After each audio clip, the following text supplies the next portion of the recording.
Assalamualaikum warahmatullahi wabarakatuh. Bertemu lagi dengan Pak Muhammad Reki Dalton dalam pelajaran Pendidikan Agama Islam dan Budi Pekerti. Bagaimana kabarnya hari ini anak-anak? Semoga selalu sehat dan bahagia ya. Oke, hari ini kita akan belajar tentang indahnya saling menghargai dalam keragaman. Sebelum kita memulai pelajaran hari ini, seperti biasa kita mulai dahulu dengan berdoa. Bismillahirrahmanirrahim. Raditu billahi rabba wa bil islami dina wa bi Muhammadin nabiyya wa rasula. Rabbi zidni ilman warzuqni fahma. Amin. Adapun profil pelajar Pancasila yang diterapkan pada pembelajaran hari ini yaitu yang pertama, beriman bertakwa kepada Tuhan Yang Maha Esa dan berakhlak mulia. Yang kedua, mandiri. Dan yang ketiga, berkebinekaan global. Capaian pembelajaran pada materi hari ini yaitu pada elemen akhlak. Kalian dapat memahami arti keragaman sebagai sebuah ketentuan dari Allah Subhanahu wa Ta'ala atau sunatullah. Kalian mengenal norma yang ada di lingkungan sekitar dan lingkungan yang lebih luas. Percaya diri mengungkapkan pendapat pribadi, memahami pentingnya musyawarah untuk mencapai kesepakatan pentingnya persatuan. Adapun alur tujuan pembelajaran yaitu kalian dapat menyebutkan norma yang ada di lingkungan sekitarnya dan lingkungan yang lebih luas. Yang kedua, kalian juga dapat saling menghormati dan menghargai orang yang berbeda agama dengan baik. Dan yang terakhir, kalian dapat memunculkan sikap toleransi dengan tepat. Baiklah anak-anak, di sini kalian bisa lihat peta dari negara kita tercinta yaitu negara Republik Indonesia. Negara kita terdiri dari banyak pulau-pulau. Jadi negara kita disebut juga negara kepulauan. Selain itu, negara kita juga terdiri dari beraneka ragam suku, bangsa, maupun adat istiadat. Saling menghormati dan menghargai adalah modal utama dalam hidup kita. Keragaman adalah kenyataan yang tidak bisa dihindari dan merupakan sunatullah. Kalian tentu pernah melihat orang-orang dari berbagai bangsa atau suku di dunia. Kalian melihatnya bisa dari TV, media sosial, ataupun melihat dengan tatap muka secara langsung. Perbedaan di antara mereka tampak jelas dan nyata. Misalnya postur tubuh, bahasa, karakter, dan agamanya. Hal itu bisa kita lihat dari gambar 3.3 keragaman manusia. Di agama Islam, kita juga diajarkan untuk saling berbuat baik sesama manusia. Di gambar yang kalian lihat ini, kita bisa melihat ada seorang anak muslimah yang berteman dengan anak dari agama lain. Namun, dia tetap disambut baik oleh keluarga dari si anak tersebut. Padahal mereka berdua bukan orang Islam. Sebab berbuat baik itu harus dilakukan kepada semua orang, tidak memandang agamanya apa, jabatannya apa, maupun suku apa dan lain-lain. Di dalam Islam, kita juga diajarkan untuk saling menghormati dalam menjalankan ibadah.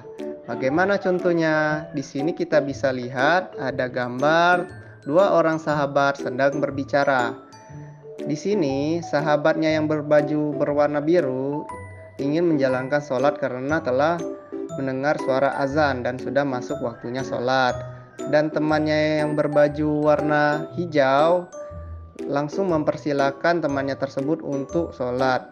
Di sini kita bisa pahami bahwa sikap yang paling penting dalam berteman berbeda agama yaitu saling menghargai apa yang menjadi pilihan teman kita tersebut dan mempersilahkan dia untuk beribadah sesuai dengan keyakinannya.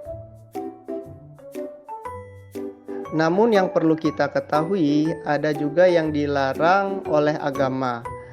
Yang dilarang oleh agama itu seperti apa? yaitu ketika kita sebagai umat Islam mengikuti ibadah dari agama lain. Tentu saja hal ini sangat tidak boleh, karena hal ini sudah berkaitan dengan keimanan atau keyakinan dari seseorang. Untuk lebih jelasnya, marilah anak-anak kita bersama membaca surat Al-Kafirun ayat 1-6 dan memperhatikan sebab turunnya surat Al-Kafirun itu tersebut. A'udzu billahi minasyaitonir rajim. Bismillahirrahmanirrahim. Qul ya ayyuhal kafirun la a'budu ma ta'budun wa la antum 'abiduna ma a'bud wa la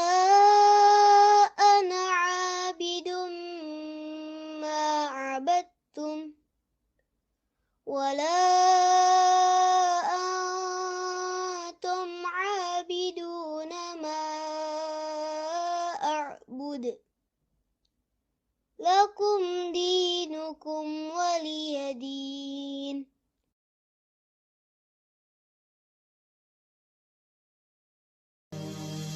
Dakwah Islam yang dilakukan Nabi Muhammad SAW kepada penduduk Mekah mulai menampakkan hasil. Orang-orang terdekat beliau satu persatu menyatakan diri masuk Islam dan mendapat julukan As-Sabiqunal Awwalun.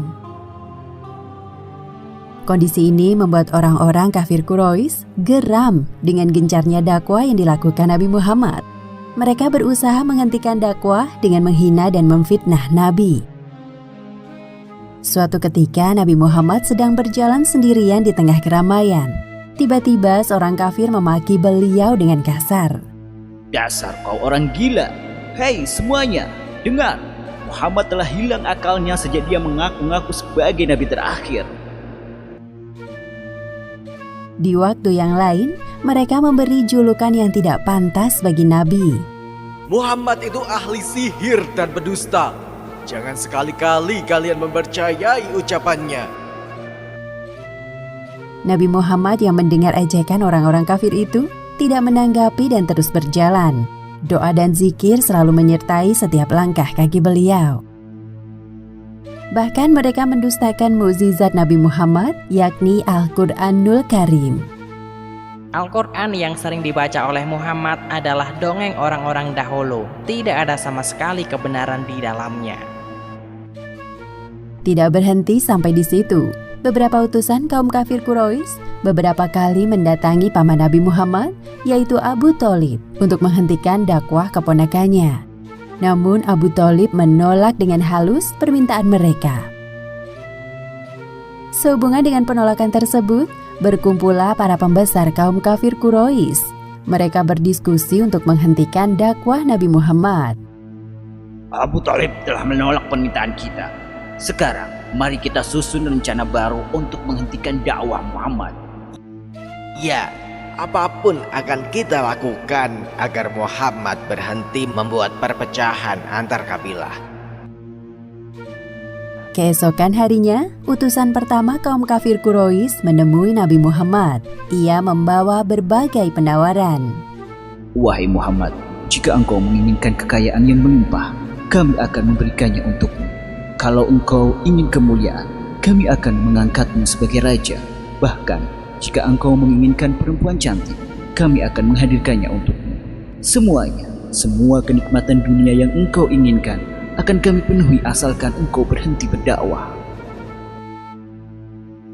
Nabi Muhammad sama sekali tidak tertarik dengan semua penawaran yang diajukan.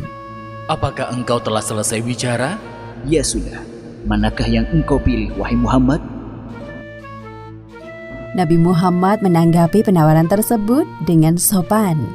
Aku tidak akan memilih semua penawaran itu. Sekarang kembalilah engkau kepada kaummu. Utusan itu kembali ke tengah-tengah kaumnya dan melaporkan peristiwa yang baru terjadi. Kemudian para pembesar kafir Quraisy kembali berkumpul untuk membicarakan tentang rencana selanjutnya. Pada hari yang telah ditentukan, datanglah utusan kedua untuk melakukan penawaran dengan Nabi Muhammad.